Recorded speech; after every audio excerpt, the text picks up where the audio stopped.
नमस्कार श्रोताओं, आज आप एक ऐसी कथा सुनने जा रहे हैं जो न केवल रहस्य से भरी है बल्कि भक्ति, बलिदान और ब्रह्मांडीय न्याय का गूढ़ संदेश भी देती है। यह कथा जुड़ी है उन दो शक्तियों से जिनकी आराधना हर युग में की जाती रही है, भगवान विष्णु और देवी लक्ष्मी से। कहानी शुरू होती है एक समय से जब देवताओं और असुरों के बीच असंतुलन और अधर्म का बोलबाला था। देवी लक्ष्मी, जो केवल धन की देवी नहीं बल्कि संतुलन, सदाचार और ब्रह्मांड की ऊर्जा का प्रतीक हैं, उस समय एक गंभीर तप में लीन थीं। और भगवान विष्णु, जो पालक और सृष्टि के रक्षक हैं, अपने विराट स्वरूप में संसार की रक्षा में लगे हुए थे।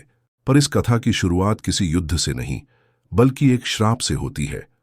पुराणों में एक रहस्यमयी कथा वर्णित है जिसमें कहा गया है कि एक समय की बात है जब भगवान विष्णु ने ब्रह्मा जी के आदेश पर एक ऐसा कार्य किया जो स्वयं ब्रह्मा को भी पसंद नहीं आया।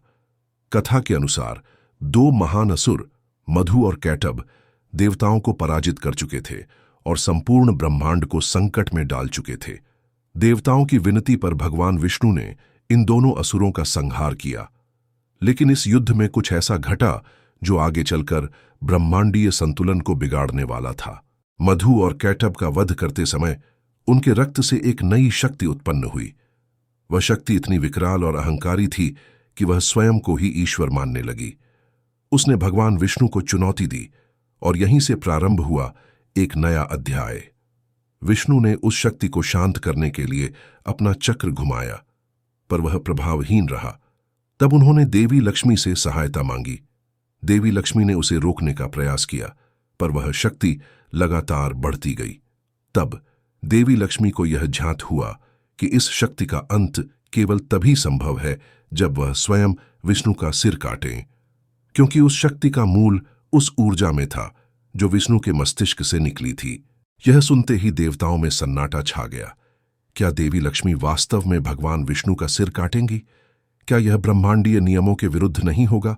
लेकिन इस ब्रह्मांड में हर कार्य का एक उद्देश्य होता है और हर अंत एक नए आरंभ की भूमिका रचता है। देवी लक्ष्मी ने आंखें बंद कीं, ध्यान लगाया और अपनी दिव्य दृष्टि से देखा कि विष्णु के मस्तिष्क की ऊर्जाएं उस विकराल शक्ति को जीवन दे रही हैं। अब उन्हें कोई विकल्प नहीं था। भगवान विष्णु ने भी मुस्कुराकर सहमति दी, क्योंकि वे जानते थे कि सृष्टि के लिए यह आवश्यक है। और फिर वह क्षण आया।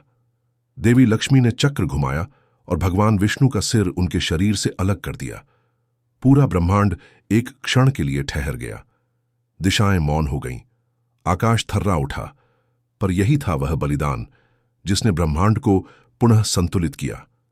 जैसे ही सिर अलग हुआ, वह विकराल शक्ति तिल तिल कर नष्ट हो गई। देवताओं ने राहत की सांस ली और सृष्टि में पुनः शांति लौट आई। इसके बाद देवी लक्ष्मी ने अपने कर कमलों से भगवान विष्णु का सिर पुनः उनके धड़ से जोड़ दिया। उन्होंने अपनी शक्ति से उन्हें पुनर्जीवित किया। यह घटना न केवल देवताओं के लिए बल्कि समस्त लोगों के लिए एक गहरा संदेश बन गई कि कभी-कभी स्वयं को मिटाकर भी सृष्टि की रक्षा करना ही सच्चा धर्म है। यह कथा हमें यह भी सिखाती है कि देवी लक्ष्मी केवल धन की देवी नहीं बल्कि न्याय, तंत्र और ब्रह्मांड की ऊर्जा की संरक्षिका भी है। और भगवान विष्णु, वे केवल रक्षक नहीं बल्कि उस प्रेम का प्रतीक हैं जो त्याग से शुरू होकर सृष्टि की रक्षा में समर्पित हो जाता है। इस घटना का उल्लेख कई पुराणों में प्रतीकात्मक रूप में मिलता है। इसे केवल एक शाब्दिक कथा न समझा जाए बल्कि इसमें छिपे गूढ़ अर्थों को समझा जाए। शिरच्छेद यानी सिर को काटना केवल एक प्रतीक है उस अहंकार को समाप्त करने का जो सृष्टि के संतुलन को बिगाड़ता है।